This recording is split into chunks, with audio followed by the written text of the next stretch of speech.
بسم اللہ الرحمن الرحیم۔ عصمت فروشی اور غربت international human rights monitoring group کی رپورٹ کے مطابق پاکستان میں عصمت فروشی کے پیشے میں مسلسل اضافہ ہو رہا ہے اور ان جسم فروش خواتین میں 44% غربت، 32% دھوکے اور فریب اور 18% جبر و تشدد، جبکہ 4% وہ خواتین ہیں جو انہی گھرانوں میں پیدا ہوئیں اور 2% اپنی مرضی سے اس پیشے میں آئیں۔ اور اگر ابھی تک آپ نے اس چینل کو سبسکرائب نہیں کیا تو پلیز اس چینل کو سبسکرائب کریں، بیل آئیکن کو پریس نہ کرنا بھولیے گا تاکہ تازہ ترین اپڈیٹس اور نئی ویڈیوز کا نوٹیفیکیشن جو ہے وہ آپ کو ملتا رہے۔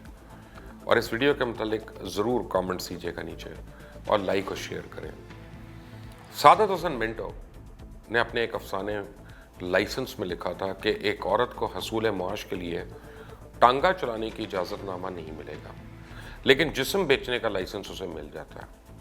کوئی بھی بچہ پیدائشی مجرم نہیں ہوتا، بلکہ معاشرہ اور حالات اسے مجرم بنا دیتے ہیں۔ کسی کو مجرم بننے سے روکنے کے لیے ضروری ہے کہ ان حالات کا خاتمہ کیا جائے جو اسے جرم کی طرف دھکیلتے ہیں۔ آپ تمام برائیاں اور جرائم کے پیچھے چھپے محرک اور محرکات کو تلاش کریں تو پتہ چلے گا بھوک کی کوکھ سے تمام برائیاں اور جرائم جنم لیتے ہیں۔ جب کوئی عورت عصمت فروشی کے جرم میں اس کے اوپر الزام لگتا ہے تو انسانیت کی تذلیل کا وہ منظر انتہائی شرمناک ہوتا ہے، اور اس عورت کو اس وقت دنیا کی سب سے بری عورت حالانکہ بنا کر پیش کیا جاتا ہے۔ مگر کیا ہم نے کبھی غور کیا کہ ہم میں سے اکثر اسی ذلیل اور راندی درگاہ ہستیوں کے دروں پر اپنی اپنی شوق کے لیے جاتے ہیں؟ کیا ہمارے دل میں کبھی یہ خیال نہیں آتا کہ ہم بھی اتنے ہی گرے ہوئے ہیں جتنا ہم کسی اور کو سمجھتے ہیں؟ یا کیا کبھی کسی نے ان کی ضروریات کو بنا غرض پورا کرنے کی کوشش کی؟ دنیا بھر میں ہر سال 40 لاکھ خواتین کو عصمت فروشی کے دھندے میں دھکیل دیا جاتا ہے۔ پاکستان، ہندوستان، نیپال، بنگلہ دیش، ہر سال تقریباً 10 لاکھ سے زائد خواتین کی یہاں پہ خرید و فروخت ہوتی ہے۔ منڈی کی اس معیشت میں جہاں ہر اخلاقی قدر بکتی ہے، ہر اصول، ہر قانون فروخت ہوتا ہے، انصاف اور منصفوں کی بولی لگتی ہے، ہر رشتہ فروخت ہوتا ہے، وہاں انسانی گوشت سب سے زیادہ اور بے مول بک رہا ہے۔ دوسری تمام اجناس کی طرح عورت بھی سستی بکنے والی ایک جنس بنی ہوئی ہے۔ نہ یہ پردہ کہ انہیں کہاں لے جایا یا بلوایا جا رہا ہے، نہ یہ کہ انہیں کہاں سے لایا جا رہا ہے، بلوایا جا رہا ہے، نہ ہی یہ فکر کہ رات گزارنے والے کے ساتھ اس کے نام کی شناخت کیا ہے۔ کوئی اعلیٰ افسر ہے، کوئی سیکٹری صاحبان ہے، سفیر ہے، امیر ہے، جو ہر طرح اور ہر طرف اپنی عیاشیوں کے لیے عورت کو بازاروں میں کبھی اس کو نچواتے ہیں اور دوسری طرف چار دیواری کا درس بھی دیتے ہیں۔ خصوصاً اسلامی جمہوریہ پاکستان کے اندر ان دھندوں سے معصوم بچے بھی جبر اور جنسی تشدد کا شکار ہیں۔ بظاہر جسم فروشی غیر قانونی ہے، لیکن در پردہ سب سے زیادہ فروغ پانے والا پیشہ بن گیا۔ صرف لاہور میں ایک محتاط اندازے کے مطابق 15 سے 20 ہزار بچے بس سٹینڈز اور ریلوے اسٹیشن کے علاقوں میں جنسی استحصال کا شکار ہو رہے ہیں۔ غربت اور حالات سے تنگ آ کر خواتین عصمت فروشی کی صنعت میں روزگار ڈھونڈ رہی ہیں۔ حالات سے تنگ آج جب عورت روزگار کی تلاش میں اپنی قوت محنت کا سودا کرنے بھی نکلتی ہے تو اسے وہاں سب سے پہلے کمپرومائز کرنے پہ مجبور کیا جاتا ہے۔ بصورت دیگر اسے ملازمت نہیں ملتی۔ اخبارات اور ٹیلی ویژن چینلز ہر طرف عورتوں کے حقوق کے تحفظ کی بڑی بڑی کانفرنسز ہو رہی ہیں، مگر اس کے باوجود اس کاروبار میں وسعت آتی جا رہی ہے۔ بڑے بڑے مبلغین اور دانشور میڈیا پر عورتوں کے حقوق کے متعلق بلند و بانگ تقریریں کرتے ہوئے سنائی دیتے ہیں۔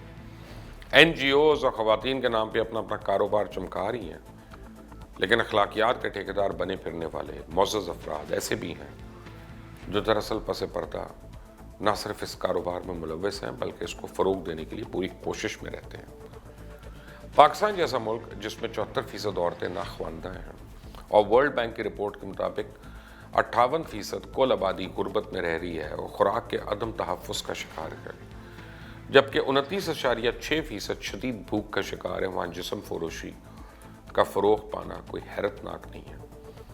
پاکستان میں ایک اندازے کے مطابق 30 سے 35% تک جسم فروشی کے دھندے میں ملوث خواتین کی عمر 12 سے 17 سال تک اور یا اس کے درمیان ہے۔ معاشی حالات کے بگڑنے اور سرمایہ کے استحصال میں اضافے کی وجہ سے اب ان کی تعداد میں مزید اضافہ ہوتا جا رہا ہے۔ بعض لڑکیاں زندہ رہنے کے لیے اپنے ماؤں کا پیشہ اختیار کرتی ہیں، جو کہ 12 سال سے کم عمری میں ہی اس پیشے میں شامل ہو گئی تھیں۔ مجبوریاں، شوہر کی بے اعتنائی، تعلیم کی کمی، وسائل کی قلت، اولاد کی ذمہ داری اور ماں باپ بہن بھائیوں کے روزمرہ کے اخراجات، نشہ یا شوق کی وجہ سے کوئی بھی ہو، نتیجہ یہ ہے کہ جسم فروشی کا یہ کاروبار اپنے عروج کو پہنچ چکا ہے۔ اس دھندے میں آنے والی بہت کم عورتیں ایسی ہوتی ہیں جن کی واپسی بھی ممکن ہو، بیشتر اس دلدل میں پھنستی چلی جاتی ہیں اور یہیں سے اگلے جنم کو چلی جاتی ہیں۔ اور جب معاملات کھلتے ہیں تو مختلف رد عمل سامنے آتے ہیں۔ ایسی خواتین کا سوشل بائیکاٹ تو ہوتا ہی ہے۔ بعض اوقات وہ لوگ بھی انہیں چھوڑ جاتے ہیں جن کو پالنے کی خاطر وہ اس پیشے میں آئیں۔ بعض غیرت کے ہاتھوں قتل بھی ہو جاتی ہیں۔ پاکستان کے 4 بڑے شہر کراچی، لاہور، ملتان اور پشاور میں اس تعداد میں حیران کن تیزی سے اضافہ ہو رہا ہے۔ سڑکوں پر اور گلیوں میں چل پھر کر دھندا کرنے والی اکثر آپ کو دکھائی دیتی ہوں گی۔ اس وقت عصمت فروشی پاکستان میں شاید سب سے زیادہ تیزی سے بڑھتا ہوا ایک کاروبار ہے، اور میں آپ کو بتاؤں کہ انتہائی دکھ کی بات ہے کہ ہم اس کو برا ضرور کہتے ہیں لیکن اس کو ختم کرنے کے لیے سدباب نہیں کرتے۔ ہمیں ان کو تعلیم بھی دلوانی ہے بچیوں کو، اور ہمیں انہیں معاشی استحکام بھی دلوانا ہے، اور خاص طور پہ ان مردوں کا ہمیں گھیراؤ کرنا ہے کہ جو اپنے گھر کی عورتوں کو چھوڑ دیتے ہیں یا ان کو مجبور کرتے ہیں کہ وہ ان کے نشے کی یا جوئے کی عادت کو پورا کرنے کے لیے کہیں سے بھی پیسے لے کے آئیں۔ ان باتوں پہ ہم اپنی آنکھیں نہیں بند کر کے رہ سکتے۔ لیکن اگر ابھی تک آپ نے اس چینل کو سبسکرائب نہیں کیا تو پلیز اس کو سبسکرائب کریں، بیل آئیکن کو پریس کرنا نہ بھولیے گا تاکہ تازہ ترین اپڈیٹس اور نئی ویڈیوز کا نوٹیفیکیشن آپ کو ملتا رہے۔